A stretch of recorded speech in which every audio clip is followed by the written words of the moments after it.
But we have completed up to question number 12 of miscellaneous exercise. Now I am taking question number 13. ठीक है? In a survey of 600 students in a school, 150 students were found to be taking tea. देखिए total जो student दिए हुए हैं उसको हम क्या लिखेंगे? जो क्वेश्चन नंबर 13 है, एन ए यूनियन बी,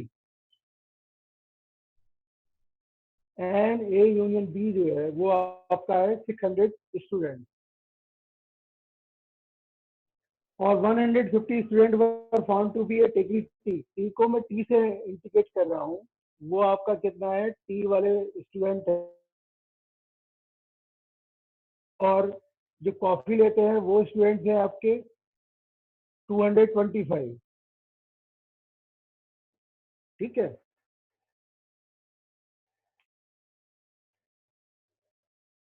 उसके बाद 100 जो कि टी और कॉफी दोनों ही लेते हैं। ठीक है? उसके बाद हमें फाइंड आउट करना है, find how many student were taking neither tea no coffee. अच्छा टोटल स्टूडेंट है बेटा, ये यूनियन नहीं है, ये टोटल मिला के 600 यूनियन, ये टोटल स्टूडेंट है। ठीक है?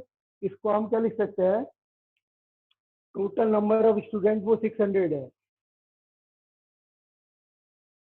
यहाँ पर हम जो है टोटल स्टूडेंट लिख रहा हूँ मैं, तो टोटल एस लिख दिया मैं। ठीक है? यूनियन हम यहाँ से निकालते हैं, तो n T union C, T union C का फॉर्मूला होता है एन टी, है ना, जो फॉर्मूला हमने यूज किया है पहले भी, n C minus n T intersection C. यानी कि हमारे पास हम यूनियन निकालने जा रहे हैं, यानी कि हमारे पास जो है टी जो स्टूडेंट है जो टेकिंग टी है वो 150 है। इसी तरीके से जो टेकिंग कॉफी है वो 225 है, माइनस टी इंटरसेक्शन सी है वो कितने स्टूडेंट हैं? वो आपके 100 है। तो यहाँ पर हमने ऐड किया 5, 5 और 2 7, 375 माइनस 100 यानी कि 275। यानी कि 275 जो है वो आइदर टी लेते हैं या कॉफी लेते हैं।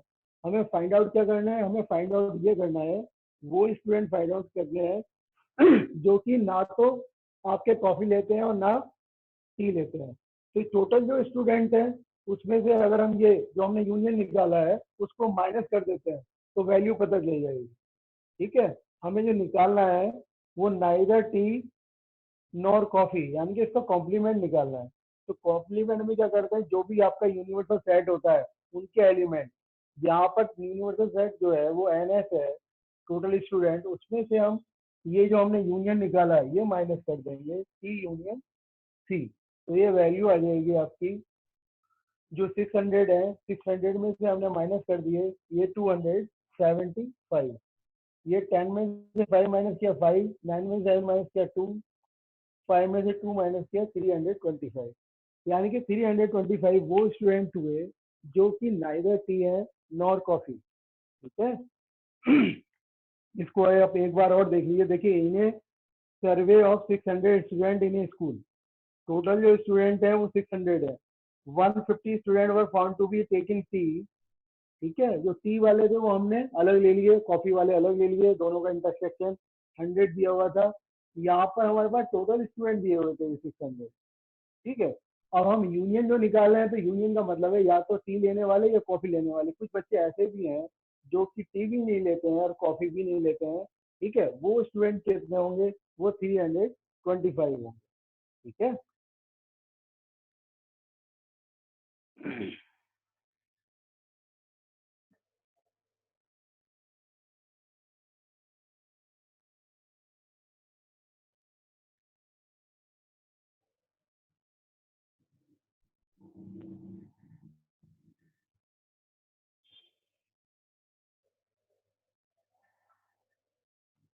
बेटा इसी तरीके से आपका जो है क्वेश्चन नंबर 14 है। 14 में क्या गिवन है?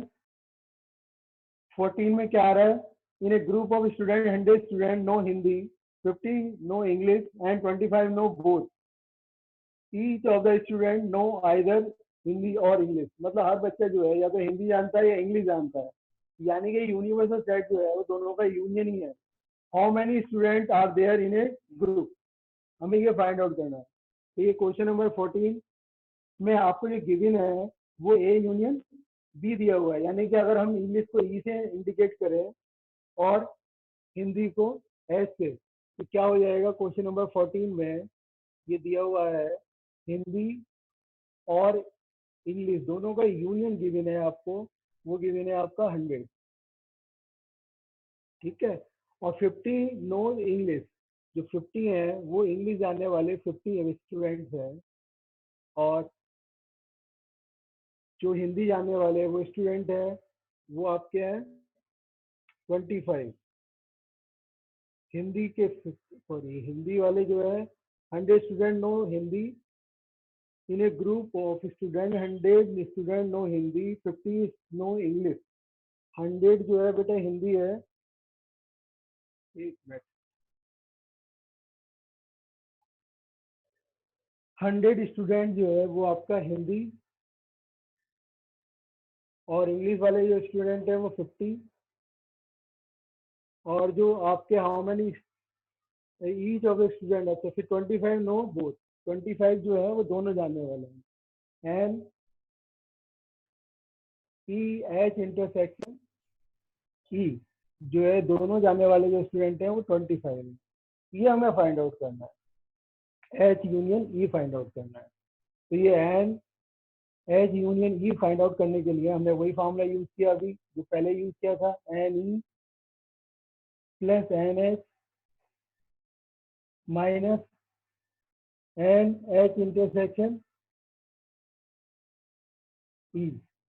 एन ई कितना है 50, एन एच कितना है 100, minus n H intersection E 25, 150 में से 25 ने किया 125 आएगा, यानी कि जो 125 स्टूडेंट होंगे जो कि आपके जो लाइक करते हैं each of the student no Hindi और English, how many student are there in a group, तो ग्रुप में कितने स्टूडेंट होंगे 125 ऐसे स्टूडेंट होंगे जो टोटल मिला के हमारे पास हैं, ठीक है। जिसमें इंग्लिश लर्न करने वाले उन्होंने मेंशन किए हुए थे, हिंदी वाले भी थे, इंटरसेक्शन में थे। हमें फाइंड आउट क्या करना था, दोनों का यूनियन फाइंड आउट करना था, ये हमने फाइंड आउट कर लिया।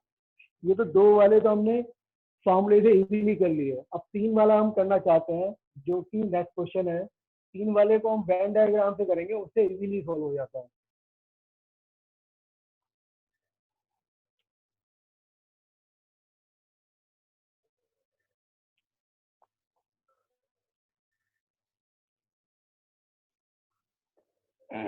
देखिए जो भी इंफॉर्मेशन है पहले वो नोट कर लेते हैं। क्वेश्चन नंबर 15 है। क्वेश्चन नंबर 15 में जो गिवन है, in a survey of 60 people it was found that 25 read newspaper Hindi. तो हिंदी का न्यूज़पेपर रीड करने वाले जो है वो 25 हैं, ठीक है।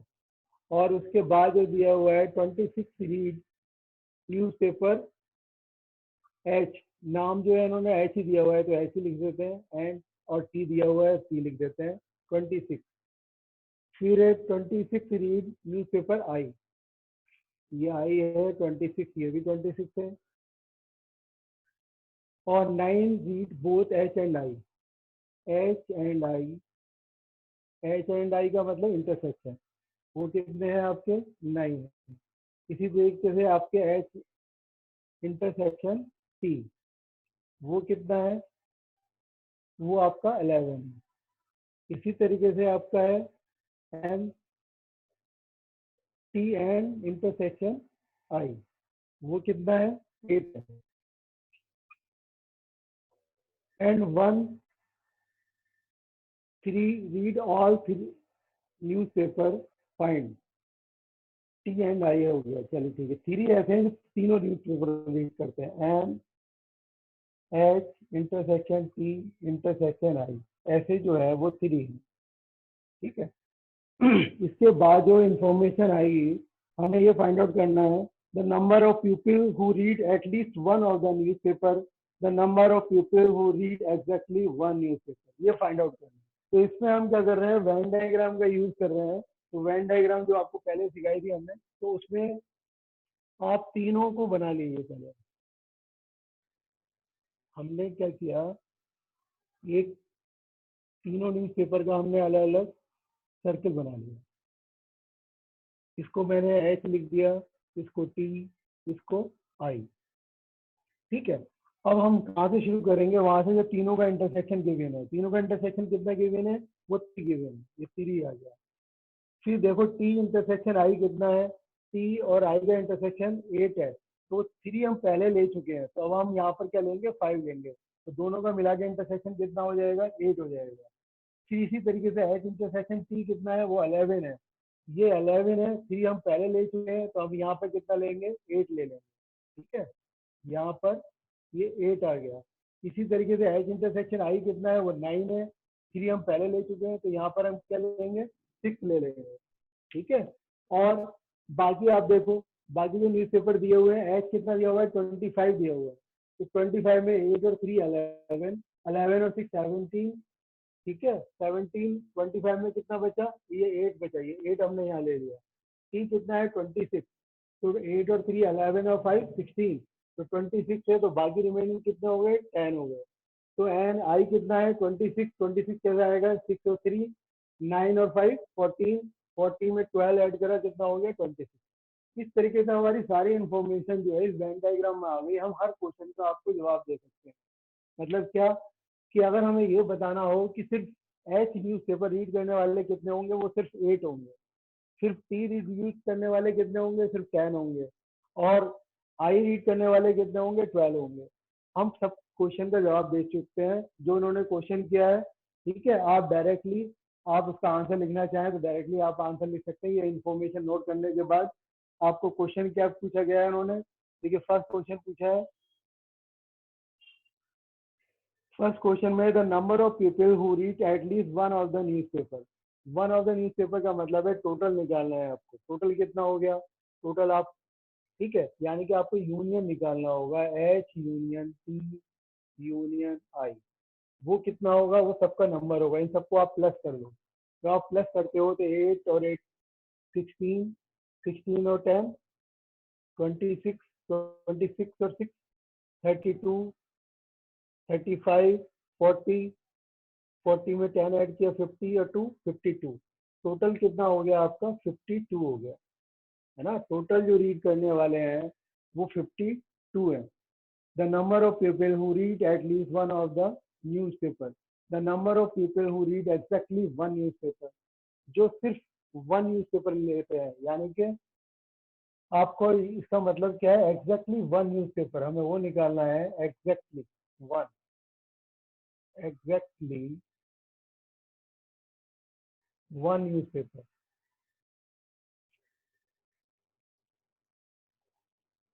यानी कि हमें जो संख्या निकालनी होगी वही निकालनी होगी, जैसे कि सिर्फ एच वाला कितना है, सिर्फ एच वाला 10 है, 8 है, सिर्फ 10 और 8 18, 18 और 12 कितना हो गया, 30। मतलब सिर्फ एक ही न्यूज़पेपर रीड करने वाले जो है वो कितने होंगे, वो 30 होंगे। तो ये जो सब चीजें हम जो है ना वेन डायग्राम से इजीली कर पाएंगे। तो वेन डायग्राम से सब कुछ क्लियर हो रहा है, जो हमें चाहिए वो हम उसका आंसर आसानी से दे सकते हैं। इस क्वेश्चन में सिर्फ दो ही पार्ट थे, तो दोनों ही पार्ट मैंने आपको ये एक्सप्लेन कर दिया है। ठीक है। ये आपकी समझ में आ गया हो तो क्वेश्चन नंबर 16 आप खुद भी कर सकते हैं। चलिए एक ही क्वेश्चन है, मैं इसको फिनिश कर देता हूँ, कोई प्रॉब्लम ना रहे आपकी। चलिए 16 को, चलिए इसको रवि कर देता हूँ, वही ठीक है।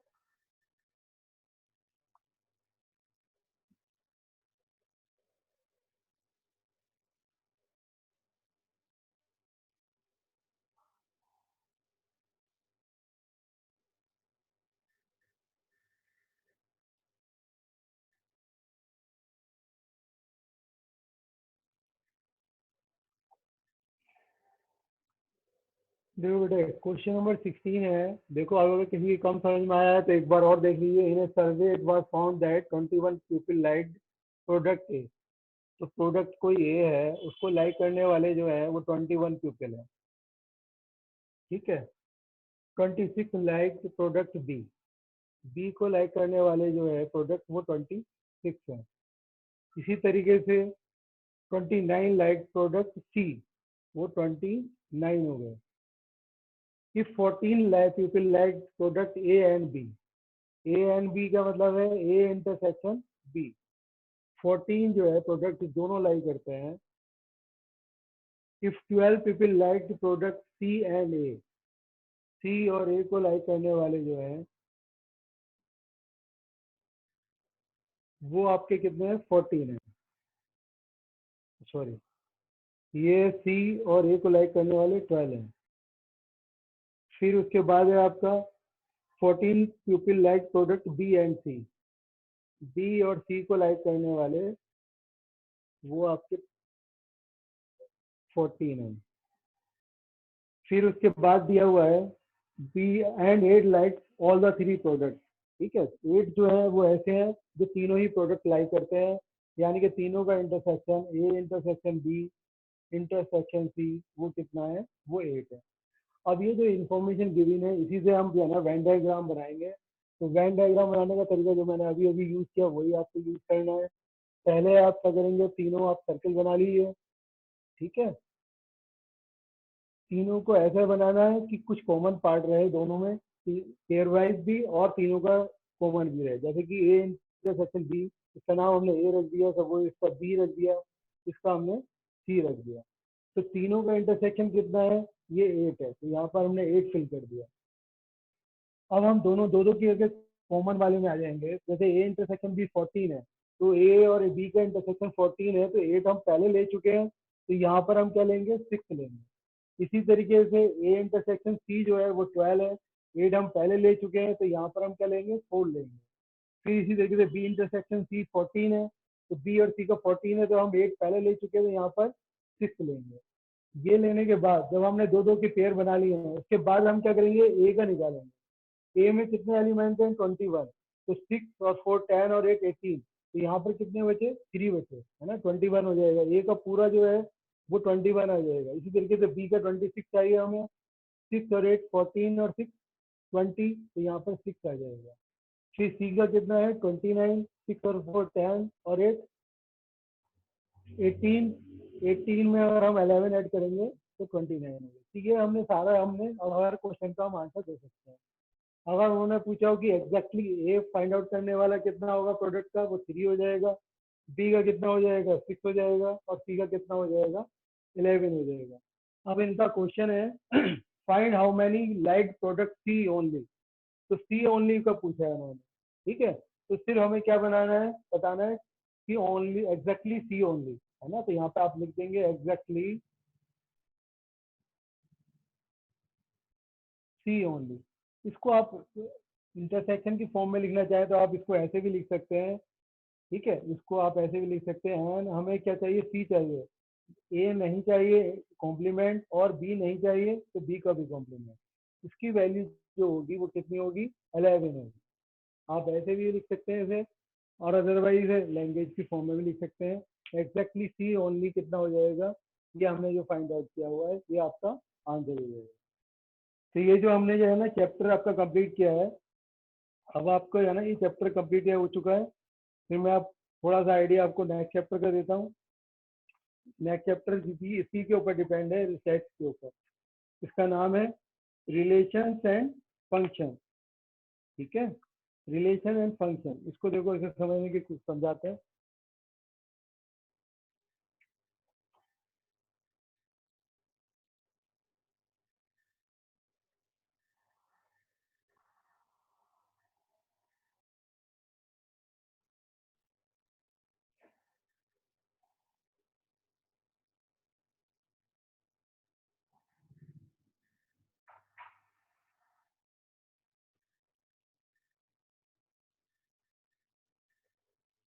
देखो बेटा, इसमें क्या है, रिलेशन में हमने क्या करना है, रिलेशन एक तो कार्टेशियन प्रोडक्ट होता है, कार्टेशियन प्रोडक्ट हम ये डिफाइन करते हैं of A cross B is equal to A B. A B का मतलब है दो साइड है ए और बी, इनका हमें कार्टेशियन प्रोडक्ट डिफाइन करना है. तो ए क्रॉस बी ऐसा होगा, it is such that A belongs to A and B belongs to D. ये आपकी डेफिनेशन है। Cartesian product of set A and B is equal to A B such that A belongs to A and B belongs to B. ये हमें इस तरीके से लेना होगा कि पहला एलिमेंट जो हमेशा लेना है, जो भी ऑर्डर पेयर बनाएंगे, जैसे आपने उसमें किया है ना, लास्ट ईयर 10th में किया था हमने, ऑर्डर पेयर बनाते थे कोई भी हम पॉइंट ड्रॉ करने के लिए ग्राफ पेपर पे, तो कार्टेशियन फॉर्म में जो हमने लिखते थे कि पहला एलिमेंट एक्स एक्सिस का होता था, दूसरा एलिमेंट वाई एक्सिस का होता था। उसी तरीके से आप इसको समझिए कि पहला एलिमेंट जो लेना है वो सेट ए से लेना है, दूसरा एलिमेंट जो लेना है वो सेट बी से लेना है। सपोज करो कि कोई एक सेट है जिसके एलिमेंट है आपके ए और बी, है ना, और दूसरा जो सेट है बी, उसके एलिमेंट है 1 और 2, दो एलिमेंट इसके हैं। तो हमें ए क्रॉस बी निकालना है। तो ए क्रॉस बी का मतलब होगा कि पहला जो सेट लेना है, पहला जो एलिमेंट लेना है, हमें ऑर्डर पेयर बनाने हैं, तो पहला एलिमेंट सेट ए से लेना है। तो हम क्या बना सकते हैं, A1 A2, है ना, B1 B2, इस तरीके से। ए क्रॉस बी का मतलब है कि पहला एलिमेंट सेट ए से होना चाहिए, दूसरा एलिमेंट सेट बी से होना चाहिए। तो बी जो सेट है उसके एलिमेंट 1 और 2 है। और अगर बी क्रॉस ए लिखा हुआ हो, बी क्रॉस ए का मतलब क्या होगा, फिर पहला एलिमेंट आप बी से लेंगे और दूसरा एलिमेंट ए से लेंगे, तो 1 ए हो जाएगा 1।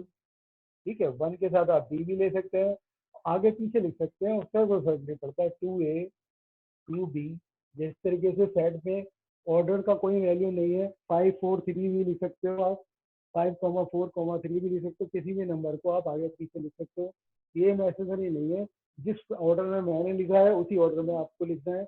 ऑर्डर कैन बी चेंज, मगर नंबर ऑफ एलिमेंट जो होंगे, नंबर ऑफ एलिमेंट निकालने हैं, तो उसका फॉर्मूला ये होता है कि दोनों सेट है ए क्रॉस बी का, अगर हम नंबर ऑफ एलिमेंट निकालना चाहते हैं तो एन ए क्रॉस मल्टीप्लाई, ये मल्टीप्लाई का साइन है एन बी, यानी कि ए के अंदर कितने एलिमेंट हैं,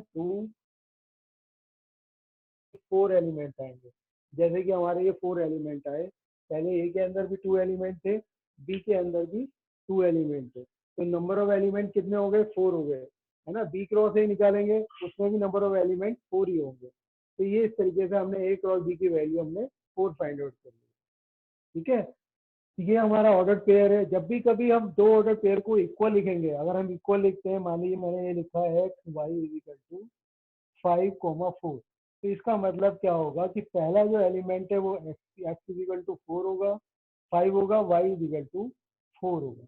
इसका मतलब हमेशा ये होगा कि कोरस्पॉन्डिंग एलिमेंट कैसे होंगे, वो आपके इक्वल होंगे। ठीक है, ये इसकी बेसिक कॉन्सेप्ट था, वो मैंने आपको बताया है। ठीक है, अब इसकी आप एक्सरसाइज मैं थोड़ा सा कराता हूँ क्वेश्चन, फिर आप देखना खुद करके।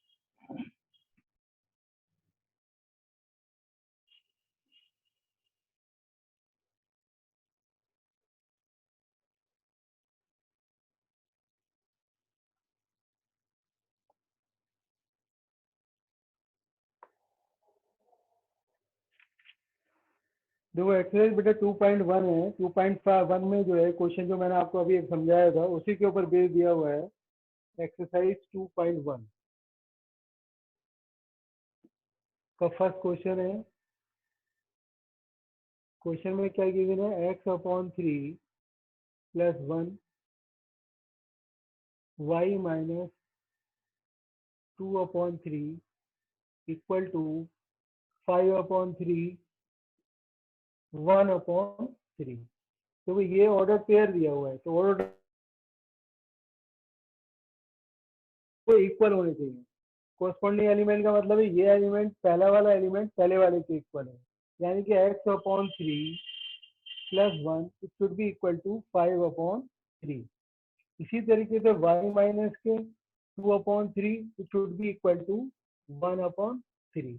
अब आपको इसको सिंप्लीफाई करना है, तो x/3 इक्वल टू 5/3 माइनस 1, ये तो आप सॉल्व आराम से कर लोगे। ठीक है, 5/3, 3 आपने एलसीएम लिया, यहाँ 5 माइनस 3 अपॉन में ये 3 है, तो 3 से ये 3 कैंसिल कर सकते हैं आप, तो x इजिकल टू कितना आ गया, 2 आ गया। यहाँ पर कितना हो जाएगा, y इज इक्वल टू 1/3, ठीक है, प्लस 2/3, ये 3/3 हो गया, यानी कितना आ गया, 1 आंसर आ गया। इस तरीके से जो है x की वैल्यू 2 हो गई, y की वैल्यू 1 हो गई। तो ये क्वेश्चन मैंने आपको फर्स्ट क्वेश्चन कराया है एक्सरसाइज 2.1 का, दोबारा देख लो कि ये दो जो क्वेश्चन में सिर्फ ये दिया हुआ था, ये जो है इसके इक्वल है। जो मैंने आपको बताया कि दो अगर ऑर्डर पेयर इक्वल है, ऑर्डर पेयर अगर इक्वल है तो इसका मतलब कोरस्पॉन्डिंग एलिमेंट क्या होंगे, वो इक्वल होंगे, यानी कि x/3 + 1 ये इक्वल होना चाहिए 5/3 के। इसी तरीके से y माइनस के 2/3 है, ये किसके इक्वल होना चाहिए, 1/3 के। अब इसको सिंप्लीफाई करना है, सिंप्लीफाई करना आपके लिए बहुत इजी काम है, ये आप कैलकुलेशन तो आराम से कर लेते हैं। यहाँ हमने 1 को इधर शिफ्ट किया, यहाँ हमने एल्सियम ले लिया, एल्सियम लेने के बाद 3 कैंसिल हो गया, x की वैल्यू 2 हो गई, ठीक है, और y की वैल्यू 1 + 2 यानी कि 3/3 यानी कि 1 है। तो ये मैंने आपको जो बेसिक कॉन्सेप्ट है इस चैप्टर का वो आपको बताया है, और एक क्वेश्चन आपको करके बताया है, ठीक है। बाकी क्वेश्चन ये बाद में डिस्कस करेंगे, ठीक है। और जो भी आपकी प्रॉब्लम है, कोई चीज नहीं समझ में आई है, कोई डाउट है ना, वो आपके लिए मैं आपको एक दो कुछ टाइम दे रहा हूँ, कोई आपको कोई प्रॉब्लम है आप पूछ सकते हो। जो बिजनेस एक्सरसाइज थी पिछले चैप्टर की वो थोड़ी सी मुश्किल है, उससे आपको प्रैक्टिस की ज्यादा जरूरत है, उसको आप प्रैक्टिस करते रहेंगे, ठीक है। कोई डाउट?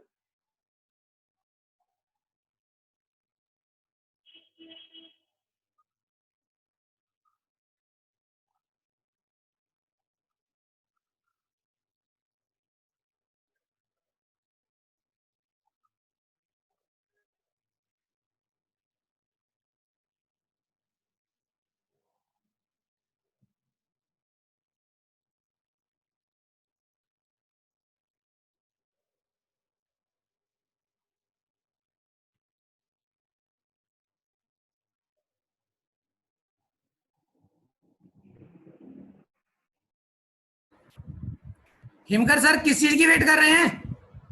ए क्रॉस बी के जो एलिमेंट होंगे वो होंगे आपके n A into n B, यानी कि 3 × 3, यानी कि कितने हो जाएंगे, 9 एलिमेंट हो जाएंगे। बस इसमें इतना ही काम करना है।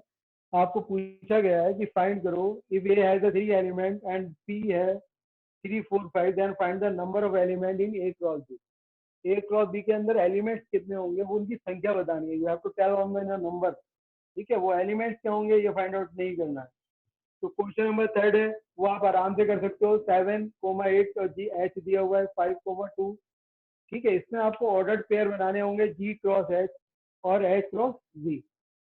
ये इस तरीके से आप क्वेश्चन नंबर 3 कर सकते हैं। फिर क्वेश्चन नंबर 4 है, state whether each of the following statement are true or false. If the statement is false, we write the given statement correctly. चाहे P इक्वल टू है m n, Q है आपका n m, तो m cross q लिखेंगे, तो m cross q लिखेंगे तो इसके अंदर कितने एलिमेंट होने चाहिए, दोनों में दो दो एलिमेंट है, तो 4 एलिमेंट होने चाहिए, इन्होंने सिर्फ 2 एलिमेंट लिखे हैं। तो इसमें क्या है, ये गलत है, इसको ठीक करना है। तो ठीक करने के लिए आपको जो remaining P cross Q, question number है आपका 4th का first part, P cross Q, ये हमें लिखना होगा।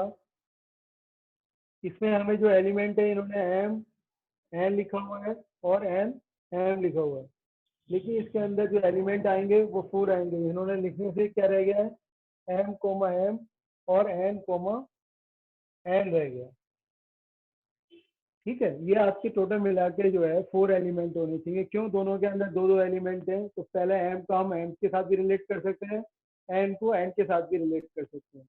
If a and b are non-empty set, then A cross B is a non-empty set of ordered pair x y such that A cross B and Y cross B। हाँ, ये तो sir correct है। क्यों, क्योंकि ये हमारी definition है, A और B जो है नॉन एम्प्टी सेट है। Then A cross B is a non-empty set of ordered pair x y such that x belongs to A and y belongs to B। इस तरीके से हमें जो है एलिमेंट बनाने हैं। तो ये जो है यही हमारी डेफिनेशन है, ये करेक्ट स्टेटमेंट है। क्वेश्चन नंबर 3 वाला पार्ट है इसका, ए में 1 2, बी में 3 4, ये एलिमेंट दिए हुए, then A cross B intersection 5 is equal to 5। तो ये तो आपका ठीक है। क्यों, क्योंकि अगर हम इंटरसेक्शन लेते हैं फाई के साथ वो हमेशा क्या आएगा, 0 ही आएगा। ए क्रॉस पी इंटरसेक्शन फाई। देखो यहाँ हमने क्या सॉल्व किया, ए क्रॉस बी का इंटरसेक्शन फाई के साथ लेंगे तो फाई हो जाएगा। दोनों में से अगर एक भी एम्प्टी सेट है तो उनका कार्टेशियन प्रोडक्ट क्या आता है,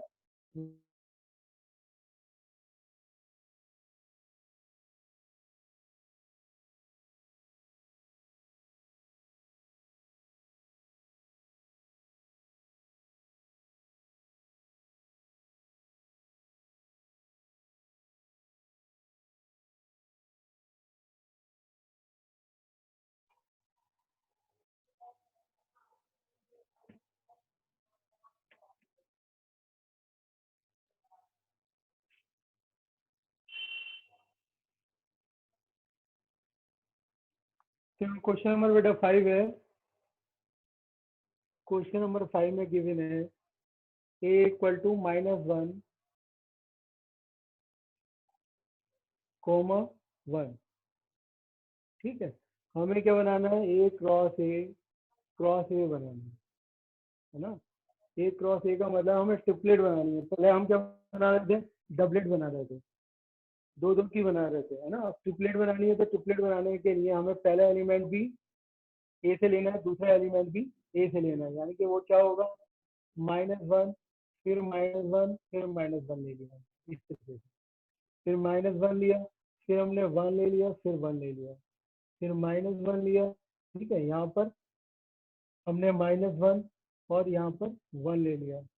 इसी तरीके से हम क्या ले सकते हैं, यहाँ पर 1 लिया, यहाँ पर 1 लिया, यहाँ पर -1 ले लिया।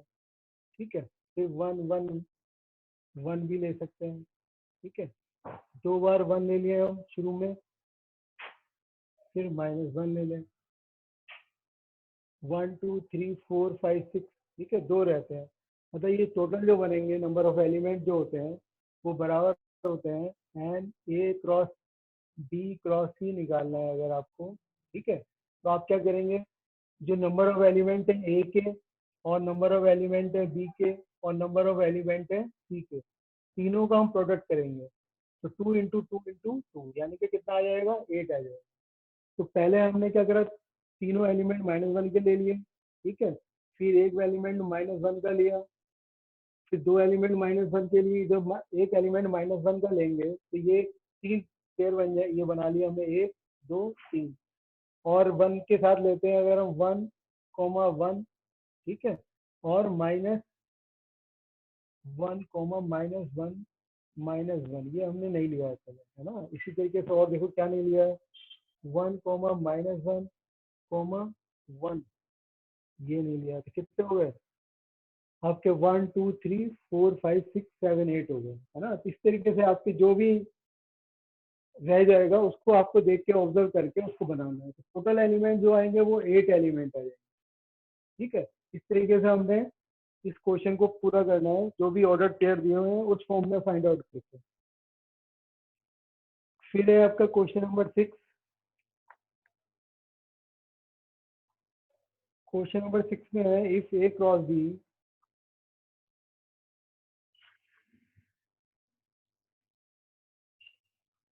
ए comma X A comma Y B comma x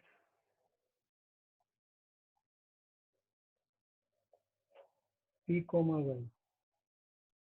तो हमें क्या लिखना है, हमें ए और बी के एलिमेंट लिखने हैं। ए के एलिमेंट हमेशा जो होंगे वो होंगे जो पहले एलिमेंट होंगे। तो सेट ए क्रॉस बी लिखा हुआ है, तो ये यहाँ पे आपके ऑर्डर पेयर में लिखे हुए हैं। तो ए के जो एलिमेंट होंगे तो सेट ए के एलिमेंट वो होंगे जो कि शुरू में स्टार्टिंग में लिखे हुए हैं। ये तो ए तो दोनों में सेम है, हम सेट में जो लिखते हैं रिपीट नहीं करते। तो ए और बी हो गया एलिमेंट। इसी तरीके से सेट बी का जो एलिमेंट होगा वो एक्स कोमा वाई हो जाएगा। ये हमने जो एलिमेंट बनाए हैं ए क्रॉस बी के बनाए। पहले एलिमेंट हमने सेट ए से लिया है, दूसरा एलिमेंट सेट ए और सेट बी के एलिमेंट फाइंड आउट करने थे, ये हमने फाइंड आउट कर लिया। ठीक है, क्वेश्चन नंबर 6 के बाद है आपका 7। तो 7 में आपको ये वेरीफाई करना है। ठीक है, अब 6 तक आप कंप्लीट कर लीजिए आज। तो 7 नेक्स्ट लेक्चर में हम 7 से लेके बाकी आपको बताएंगे, ठीक है। और कोई प्रॉब्लम है, कोई डाउट है वो आप पूछ सकते हो यहाँ तक इस एक्सरसाइज 2.1 में।